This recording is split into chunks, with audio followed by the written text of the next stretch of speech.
네, 북한이 우리의 국회의원 총선거에 해당하는 최고인민회의 대의원 선거를 오늘 치렀습니다. 이에 앞서 김정은 위원장은 북미 정상회담 결렬 이후 공개 메시지를 발표하고 경제 발전을 거듭 강조했는데요.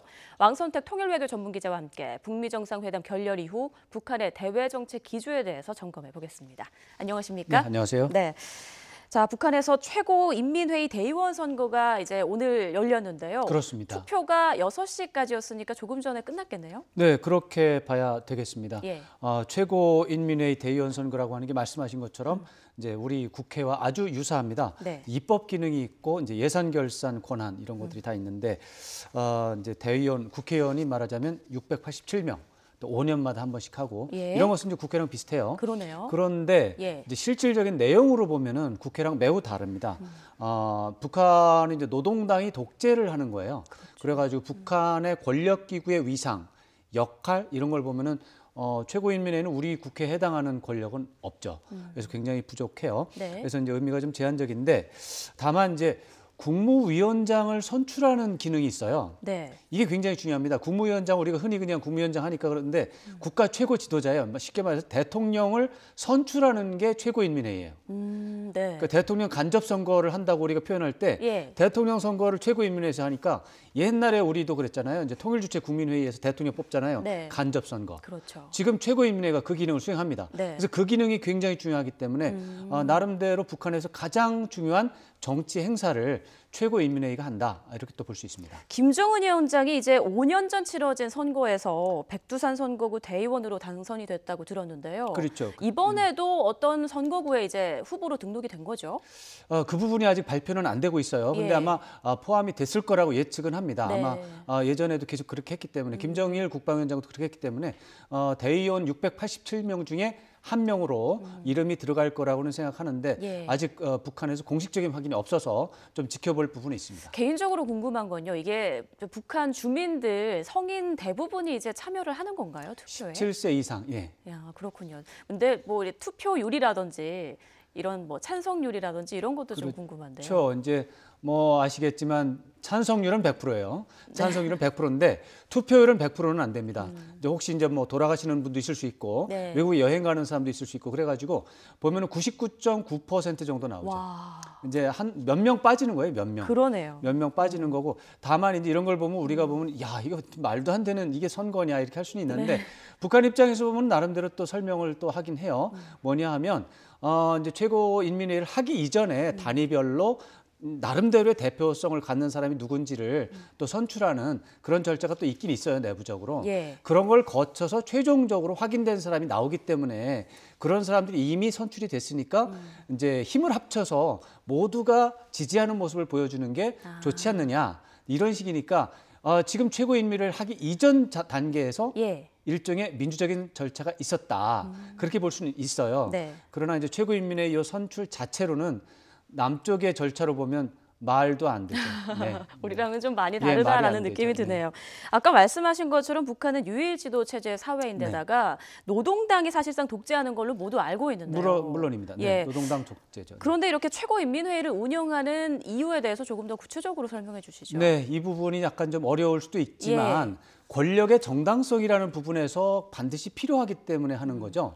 이제 권력의 정당성이라고 하는 것은 이제 독일의 사회학자 막스 베버라는 분이 딱 100년 전입니다.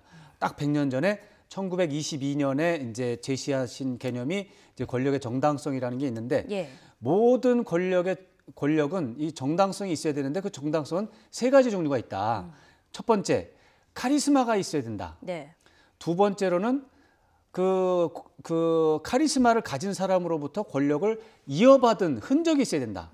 그게 전통적 정당성이고요. 예. 그다음에 세 번째는 카리스마적 정당성을 가진 사람의 합당한 거기에 해당하는 능력이 있다고 인정되는 사람을 선출하는 그런 절차를 거쳐야 된다 해서 법적 합리적 정당성 이 세 가지가 있어요. 네. 셋 중에 하나가 반드시 있어야만 또는 세 개가 합쳐 있어야만 정당성이 있고 정당성이 있어야만 사람들이 지지한다 이런 게 있는데 이제 김정은 위원장은 이 세 가지 종류 중에서 전통적 정당성을 가진 분이에요. 그런 이제 권력의 특성을 가지고 있어요. 그런데 그럼에도 불구하고 카리스마가 조금은 있어야 돼요. 예. 그리고 법적 합리적 정당성도 조금은 있어야 돼요. 그래서 대체적으로 전통적 정당성이 김정은 위원장의 경우는 한 60% 됩니다. 지금 현재로는. 네. 그다음에 카리스마 정당성이 한 20%에서 30% 정도 된다고 볼 수 있고요. 법적 합리적 정당성이 한 10% 정도 됩니다. 예. 근데 요 10%나 20%에 해당하는 요 부분을 보여주기 위한 정치 행사로서 이런 선거 절차를 통해서 이제 말하자면 북한 주민들이 모두 힘을 합쳐서 만드는 대표기관인 최고인민회의에서 100% 찬성에 의해서 국무위원장이 당선이 됐다라고 하는 근거를 남기기 위해서 그렇군요. 이제 이런 예. 건데 이게 권력의 정당성에서 이 부분이 빠져버리면 위험하다 그럽니다. 그래서 이 부분을 빠뜨릴 수가 없어서 꼭 하는 그런 행사가 되겠습니다. 그런데 최근에 좀 의외인 얘기를 들었는데 김정은 위원장이 수령을 신비화하지 말아라, 신비화하지 말라는 지침을 내렸다면서요. 그렇습니다. 예. 근데 이 부분이 이제 어제 이제 북한 보도에서 나왔는데 초급 선전 일꾼 대회에 보낸 서한에서 이제 이 내용이 나왔어요.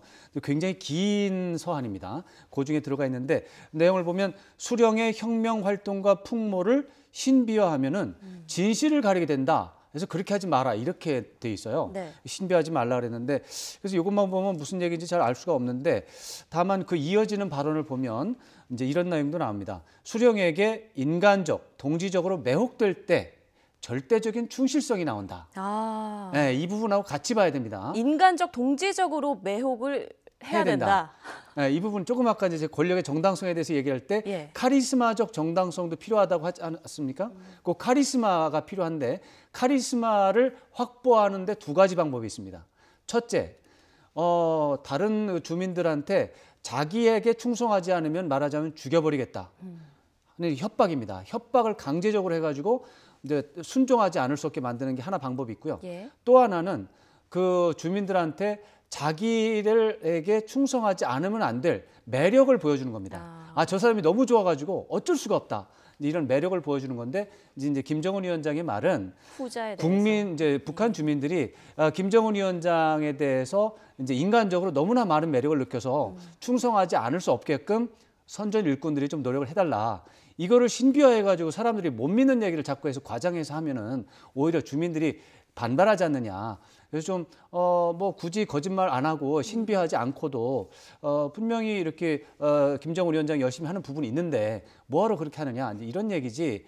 뭐 신비화가 뭐 우상화하지 말라 이런 얘기는 아닙니다. 우상화하지 말라는 얘기와는 다르다. 예, 다르죠. 예. 신비화라는 것은 이제 과장이 있고 거짓말이 있다라는 얘기고 우상화라고 하는 거는 이제 북한 체제에서 유일지도 체제가 있기 때문에 유일지도 체제에서 수령은 그야말로 최고의 이제 지도자라고 하는 특성이 있어서 북한의 선전선동 일꾼들은 반드시 최고 지도자를 이제 우상화해야 하는 그런 임무를 안고 있는데 그 방법에서 신비화하는 방법은 좀 적절하지 않다 이렇게 볼 수 있습니다. 그리고 어제 이제 북미 회담 결렬 이후 첫 김정은 위원장의 메시지가 나오지 않았습니까? 네, 그 메시지가 바로 이제 선전선동 일꾼에 대한 서한입니다. 맞습니다. 그 안에 경제 발전과 인민 생활 향상보다 더 절박한 혁명 임무는 없다. 그렇죠. 이 내용이 핵심일 것 같은데요. 그렇습니다. 이제 그 내용도 아주 큰 관심을 끌고는 있는데 다만 이거는 김정은 위원장이 2011년 그때 이제 집권을 했어요. 예. 집권을 한 이후에 똑같이 하는 얘기입니다. 지금까지 한 7년, 8년 동안 계속 하는 얘기라서 기존의 입장을 이제 반복을 했다 이렇게 볼 수가 있고 예.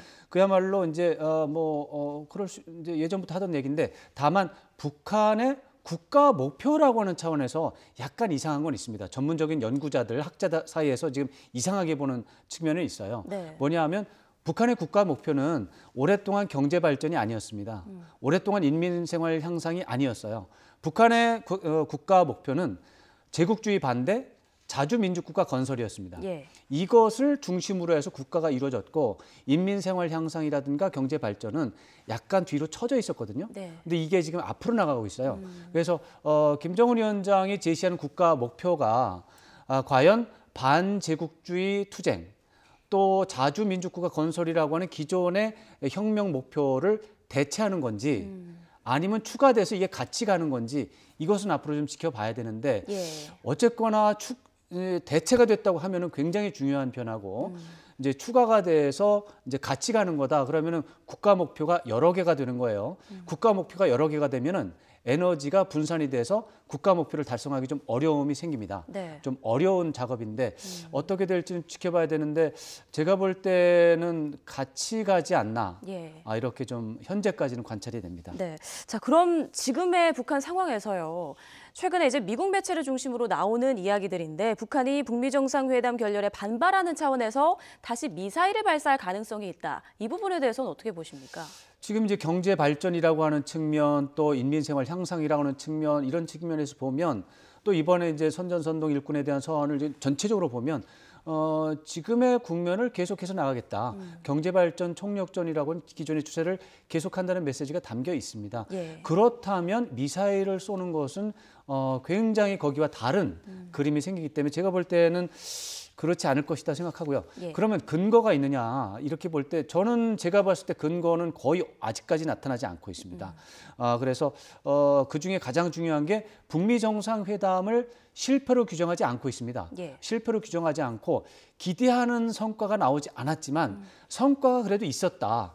이렇게 평가하고 있기 때문에 미사일 발사를 하겠다라고 하는 징후는 현재로서는 없고 또 물리적으로 뭔가 미사일 발사대라든가 이런 게 나오고 있느냐 그런 것도 아직은 없습니다. 예. 이제 동창리와 이제 산음동이라고 하는 곳에서 특정한 움직임이 나타나고는 있는데 예. 그것의 의도와 배경을 미사일 발사로 연결짓기는 아직까지는 좀 명확하지 않다 이렇게 보고 있는데 미국 쪽에서는 계속해서 이것을 미사일을 발사하기는 움직임으로 보고 있거든요. 예. 이런 것들은 사실은 북한을 분석하는 데 있어서 과거의 분석들을 이제 적용하면 그렇게 됩니다. 네. 그러나 이제 북한은 지난해나 또 뭐 한 2년 전쯤부터 이제 새로운 입장을 취하고 있기 때문에 새로운 분석들을 적용해야 될 때도 있거든요. 예. 근데 그래서 미국의 전문가들은 거의 95% 이상 과거의 분석들로 북한을 분석합니다. 그래서 좀 맞지 않는 게 많이 있거든요. 예. 그래서 저는 좀 조심해야 된다. 지금 이 상황은 과거의 분석들보다는 새로운 분석들로 봐야 된다. 이렇게 좀 보고 있습니다. 네, 말씀하신 것처럼 미국 내에서는 강경 목소리가 좀 많이 나오는 것 같은데요. 네, 그렇습니다. 네, 북한이 미사일을 발사할 경우 트럼프 대통령이 대북 정책 기조를 최대 압박으로 전환할 가능성이 있다. 이런 얘기도 나옵니다. 이제 그 부분도 사실 미국을 이해하는 데 있어서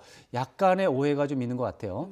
트럼프 대통령의 대북 정책이 강경 정책으로 갔다가 아니면은 뭐 온건 정책으로 갔다가 왔다 갔다 하는 게 아닙니다. 예. 트럼프 대통령은 2017년 4월에 이미 대북 정책을 최대 압박과 관여라고 하는 정책으로 아예 그냥 못을 박아버렸어요. 예. 그야말로 2년 됐죠. 이 트럼프 대통령의 최대 압박과 관여는 압박과 관여를 동시에 돌리는 개념이지 어느 하나만 하는 게 아닙니다. 그 2017년 때는 이제 압박이 강조가 되다 보니까 예. 이제 그때는 대북 압박을 했고 2018년에는 이제 대화도 많이 했으니까 관여로 돌아섰고 이게 아니라 압박을 하면서도 뒤로는 대화를 모색했고 2018년에는 대화를 하면서도 뒤로는 제재를 압박을 했던 것이죠. 지금도 그렇습니다. 지금도 하노이에서 북미 정상회담을 하는 등 관여 정책을 열심히 하고 있는 게 틀림없지만 예. 대북 제재는 전혀 해제하지 않고 있어요. 트럼프 대통령은 대북 제재를 계속하고 있다는 것을 강조하고 있거든요. 그럼에도 불구하고 트럼프 대통령이 북한에 대해서 관여만 하고 있다라고 보는 것은 트럼프 대통령의 대북 정책을 오해하는 것이다. 트럼프 대통령은 그분의 어떤 협상가적인 기질 때문에 김정은 위원장에 대해서도 게임을 하고 있는 거예요. 예. 압박하면서 관여를 동시에 돌리고 동시에 있다. 하고 있는 것이다. 이렇게 봐야 됩니다. 예. 그래서 북한이 미사일을 쏜다? 당연히 강경 정책합니다. 근데 그것은 기존의 압박 정책을 또 돌릴 뿐이지 없던 것을 하는 것은 아니다 이렇게 봐야 됩니다. 네, 또 우리로서 굉장히 좀 관심이 쏠리는 대목이 있는데요. 워싱턴 포스트 등에서 내놓은 보도인데 트럼프 대통령이요. 이 한미 방위비 분담금과 관련해서 네.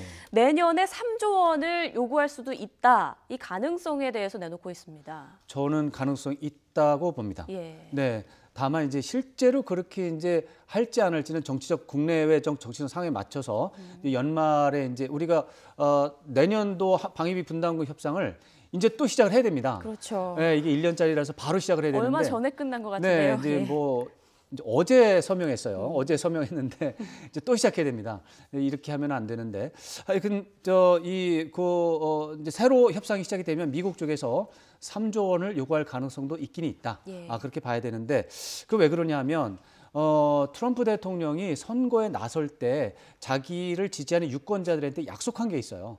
그 유권자들한테 약속한 거는 꼭 지키는 그런 패턴을 보이고 있거든요. 그 중에 하나가 동맹국들을 위해서 미군이 가서 나라를 보호해주고 있는데 예. 그 동맹국들이 돈을 안 댄다. 미군을 돌리는데 돈이 엄청나게 들어가는데 왜 그러지 않느냐 해서 돈을 꼭 받아내겠다 이렇게 약속했기 때문에 예. 그거에 대해서는 저는 트럼프 대통령이 일관성이 있기 때문에 꼭 할 가능성이 있다 이렇게 봅니다. 예, 마지막 질문을 좀 드려야겠습니다. 한미 방위비 분담금 문제가 북핵 문제와 이제 연관이 있다고 보는 시각이 많은데요. 여기에 대해서도 좀 정리를 해주시죠. 그렇다는 의견도 있고 그렇지 않다는 의견도 있습니다. 사실은 이제 공식적인 계통에서는 분리돼 있다. 어떻게 방위비 분담금하고 북핵 문제가 연결이 되느냐. 말도 안 된다. 이렇게 하고 있는데 저는 연결이 되고 있다라고 봅니다. 트럼프 대통령의 머릿속에는 한편으로 문재인 대통령에 대해서 분담금 문제에 대해서 문재인 대통령에게 방위비 분담금을 올려달라고 지금 압박을 하고 있거든요. 그게 지난해 12월 초에 이제 부에노스아이레스에서 북미 정상회담할 때 이미 작동을 한 적이 있습니다. 예. 그 이후에 뭐 이제 우리 정부에서는 그걸 발표하기가 좀 어려운 것 같은데 이제 그런 적이 한 번 있고 그런 상황 속에서 또 김정은 위원장과는 또 이 북핵 문제와 관련해서 이제 그 군사력을 어떻게 조정하는 문제가 또 있어요. 그래가지고 이 부분을 트럼프 대통령 입장에서는 한 몸에서 두 개가 나가고 있기 때문에 그 중에서 특히 문재인 대통령은 북핵 문제 해결을 위해서 미국의 협조를 받아야 되는 그런 것이 있습니다. 그래서 트럼프 대통령은 그 부분을 문재인 대통령의 약한 골이다. 이 부분을 집중 그렇군요. 공격하면 문재인 대통령이 이제 방위비 분담금에서 굴복할 것이다라고 보고 있기 때문에 집중적으로 지금 공격을 하고 있는 상황이고 네. 문재인 대통령은 고통스럽지만 이 부분을 계속해서 고민을 하고 있는 상황으로 인식을 하고요. 네.